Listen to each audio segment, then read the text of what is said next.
so many speakers, they work so hard, they develop this wonderful content and don't necessarily have a plan to monetize it.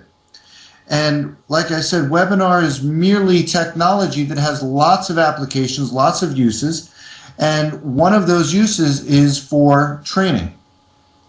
And if you look at what's taken place in the last couple of years with the craziness in the economy, companies have slashed, if not eliminated, their training and development budget. Yet, study after study shows if you want to grow your company, if you want to drive profitability, the key is developing the skill set of your employees. So we go round and round. And so what's happened is there's become this awareness that, okay, I get it. I need to develop my people. I need to make them stronger. Yet, I can't spend thousands of dollars to send a single person away for a few days for training. That's just not in the budget. That doesn't make good business sense for us. And so as these business executives and business owners have looked for other ways to develop their people, in comes the concept of using webinar technology.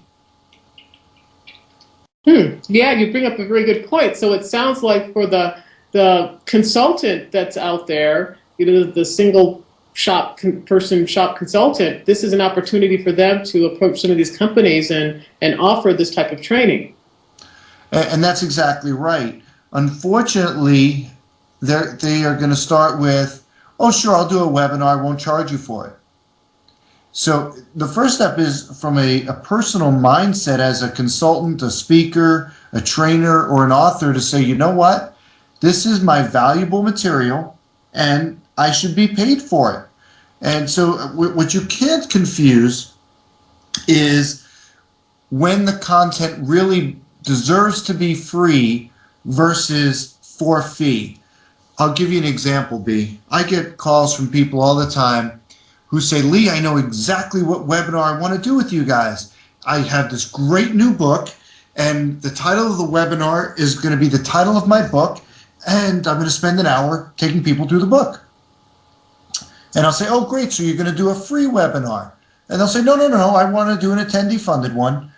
And I ask them if they're familiar with the sound of crickets chirping, because no one is going to pay to hear a 60-minute infomercial for your book. Yet, a book is a wonderful credibility piece. You know, in our society, if you've written a book, people think you're a smart person and that you're a thought leader.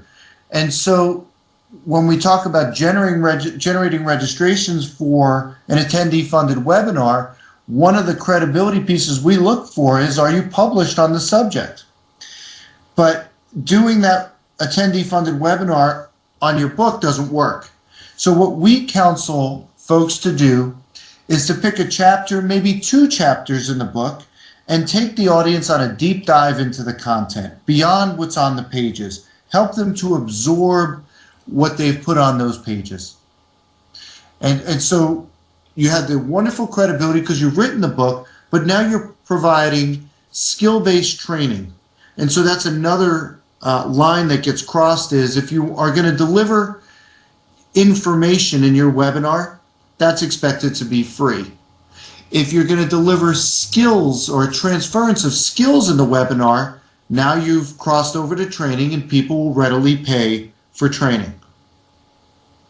That's a really good distinction. I like that. I was kind of mentioning that earlier. It's like, if you give them the what, that's usually a free, but when you're giving them the how to do it, then that's when you want to charge for it.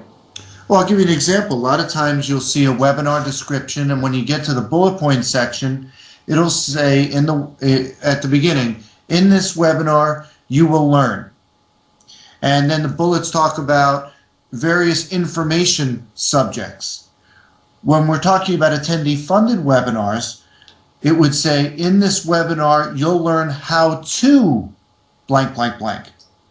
So it's taking that next step. It's not just content and information, but rather how to take that and translate it into a skill. Mm-hmm. Okay, right, excellent. Yeah, that's a good distinction. So you mentioned one thing that in terms of a disconnect between the speakers and their